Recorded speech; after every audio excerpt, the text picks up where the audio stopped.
G'day everyone, welcome to this edition of DURKO's Notebook for the 2025 Miami Grand Prix. You know how much I hate it, I detest the bloody joint. I think it's shit. Anyway, it's 57 laps of an F1 race I've got to talk about. So pull up a pew, sit back, relax and enjoy the show.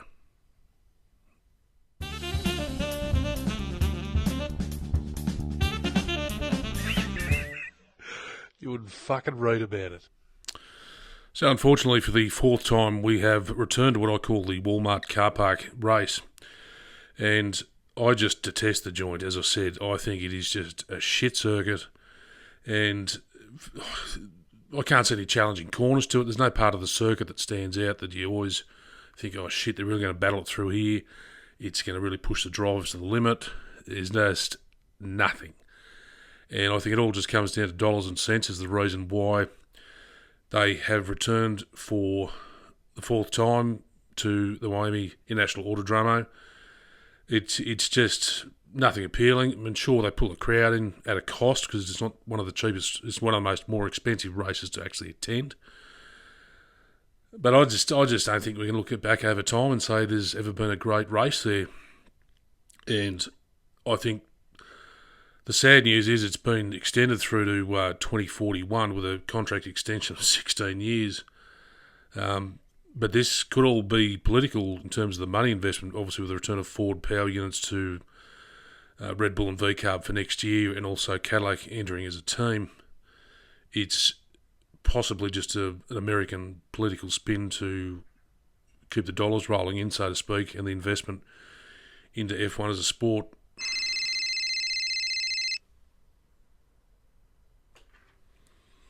Hello. Yes, MBS. I'm well, thanks.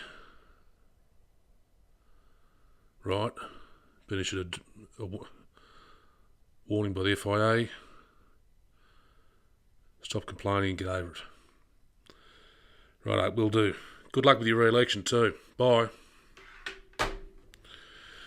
Anyway, it's clearly I've got to stop whinging about it just to get over it and accept the fact that the race is going through to 2041. Moving on from that, who the hell at Ferrari came up with that livery?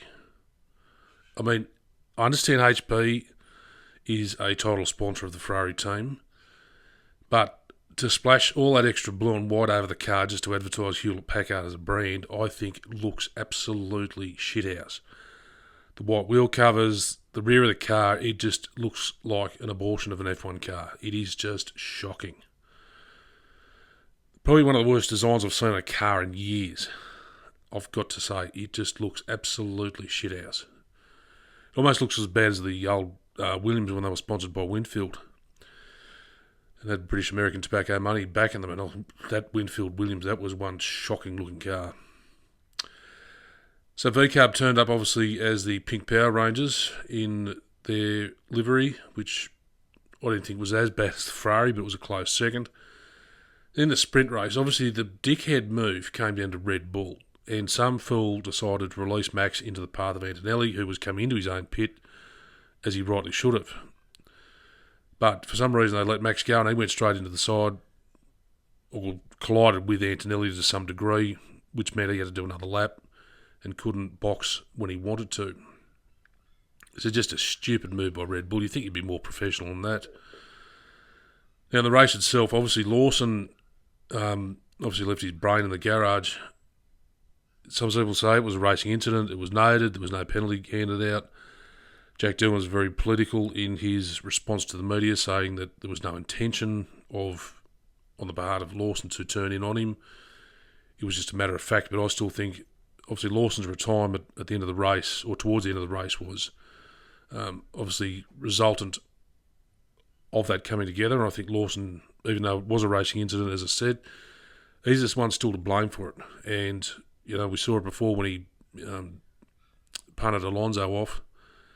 And he's just going for pieces of real estate on the circuit that aren't there for him. He thinks he's just got a self-claimed right of entitlement over it. So I've had a few discussions with a few people, and I wonder if Lawson's going to, after this season, if he just keeps screwing up like this, remain at VCARB, and he might get pitted. Because there is another driver in the mix to come and replace him at any time. And Lingard is lined up to be that guy. Of course, that has, with Doohan's retirement, that has relit the fire of Alpine saying they're going to replace him with Colapinto for Imola. We'll have to wait and see. Now, the race reported that this morning here, local media time in Australia, to say that Colapinto is being considered for Imola. We'll just have to wait and see. Now, overall, yes, there was action on the race. There was speed. There was lots of overtaking. There were strategy calls. But still, I just can't get excited about Miami as a race. But I think the more exciting thing in the race itself was the radio call between the Ferrari of Hamilton and his engineer Riccardo Adami, because the calls from coming off that pit wall were very blunt. To swap with Leclerc, then Leclerc was told to swap with Hamilton. Obviously, they got that radio call mixed up and told Leclerc first before they told Hamilton what was going to happen. Leclerc was getting the shits, wondering why Hamilton wasn't pulling over for him. But I think there's going to be some strong discussions going on at Maranello about where the Ferraris are going, because they just can't get their shit together at all. So especially when they're going to a home race in Imola, and the Italian flag will be flying, the Scuderia are going to have to do something for the Tifosi, because it's going to be all eyes on them, especially with a 7-time world champion pushing the pedals and steering that bus around the Imola circuit. So it's going to be interesting. So, yeah, that's it for me at this stage. Not the most exciting weekend, I've got to say.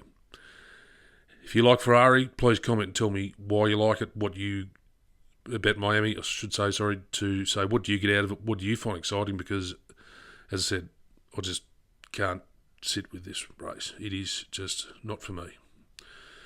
So that's why I look forward to reporting next time in a couple of weeks' time for the Emilia Romagna GP from Imola. Until then, thanks for watching. Bye-bye.